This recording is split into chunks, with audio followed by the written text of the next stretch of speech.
Hi ladies, welcome to the Jewel box. Well, the Jewel kitchen.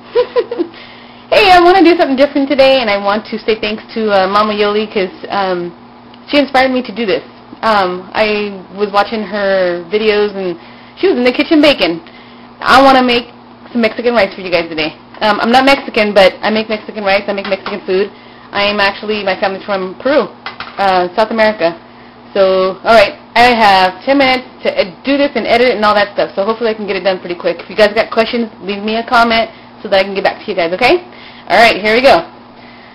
So, this is the kind of pan that I like to use. I don't like to use a nonstick for some reason. To me, this doesn't cook the same, so either I use a skillet or I use this one, but this one's the one that I use more for just specifically my rice. So, I'm using 2 cups of long grain white rice. And when I know by now, after so many years of doing it, that my pan is now ready, but if you're doing it, you want to see it do this.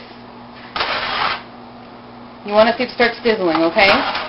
So I am going to do both cups. And I used about, my hands are clean, so I used about a tablespoon to a tablespoon and a half of vegetable oil. I turned this down too because I didn't want to burn it while I was talking to you guys. I'm going to turn it right back up just a tiny bit. I have it on about like halfway through the heat, so it's not like on low, it's not on high, but it's on the medium, okay? What the rice is going to start doing is absorbing the oil, and throughout the frying time, it absorbs it sometimes so fast that I need to put a little bit more oil in it, just kind of little drizzles here and there. And if this is too much oil for you guys, do however you want to do it. You can still toast it with the heat, but keep the flame low. I have an electric stove, so it regulates. It turns down and it turns back up. It turns down, turns back up. So, and I don't know. Mexican food to me is already greasy, so there's no point in trying to be healthy with Mexican food sometimes. So, so I guess I turned it down too low because now it's not wanting to fry like I want. It's supposed to be a little bit smoky. When the oil is first, well, when the oil is ready, it starts to smoke a little bit. So you know, okay, if I don't get my rice in, it's going to get too hot and it's going to burn. So I tend to do my rice first. Okay, so it's starting to toast up a little bit here. As you see the bottom, you want to always keep an eye on it because if your flame or your heat is up too high, it'll burn and it will not taste good, trust me. It's taken me a while to perfect it the way that I like it. So it'll be the same for everybody else. You know, you kind of end up cooking the way that, you know, tastes good to you and what, you know, in the pattern or the way that you like to do it. So everybody has their own little routine in the kitchen. So, see, now to me, if it's not kind of sticking together, I need a little bit more oil. That's me. Okay? So I'm just going to drizzle just a little bit. And at this point, I like to add my onions and garlic because it's just about done or ready for the water. Okay?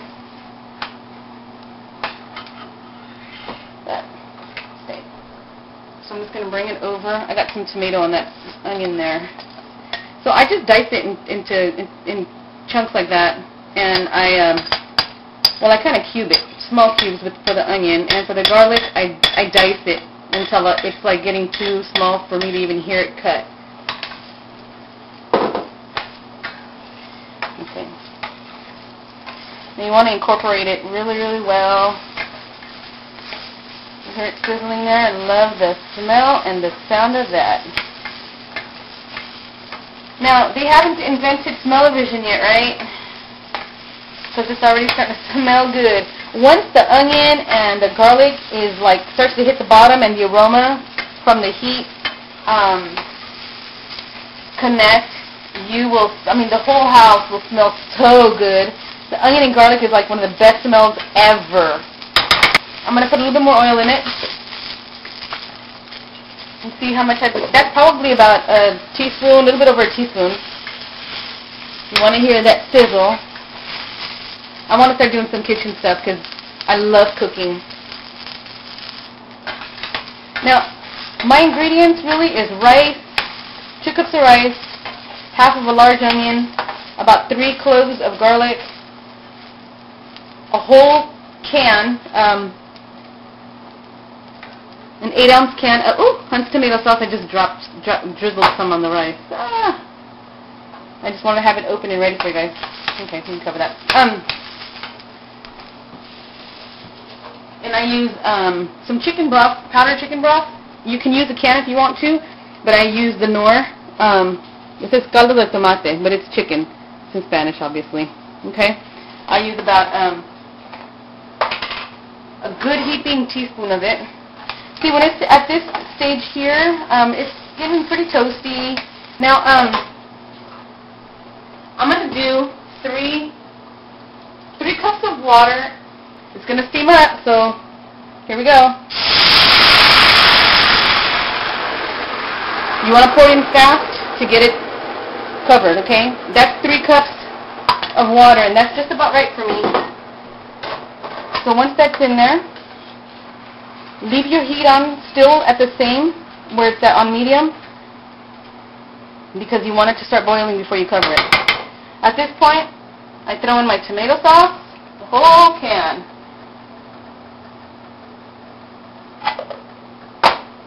And sometimes I use stewed tomatoes, the can, but if I have tomatoes, I like to use the fresh ones if I can. So mix that up. Now I use the powdered broth. Oh, geez, Louise. I'm sorry. Did I get some in your eye? Alright, so that's like 1. I'm going to do like a 1 and a half, I guess. It would be a tablespoon, as much as I use. I also use this coloring and seasoning called Jules. It gives a really nice, bright color to your rice. So I'm going to throw some in there. Put it on the little shaker.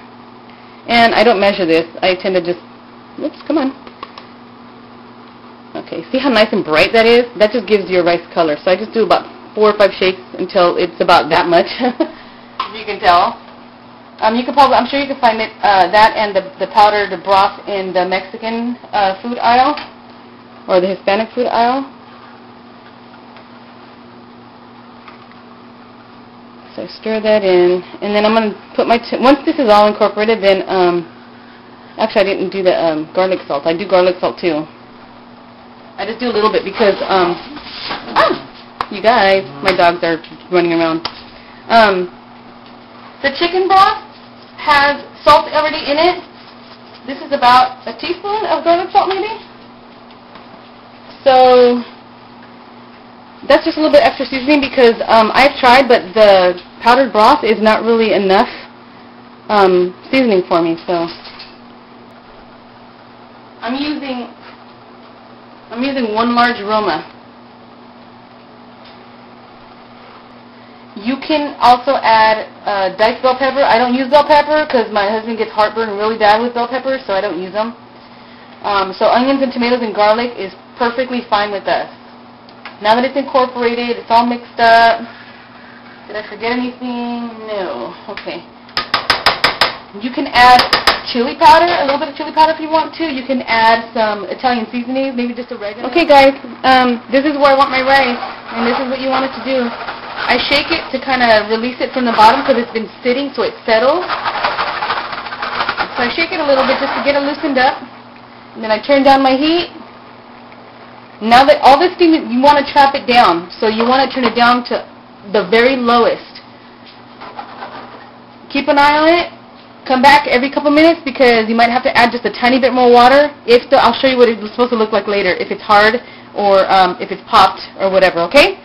Be back. Okay, guys, so it's turned down and it's starting to settle down and it's steaming. Now, since I put the cover on, I do not take the cover off at all because I want that steam to keep everything in there. I don't want to interrupt the cooking of the rice.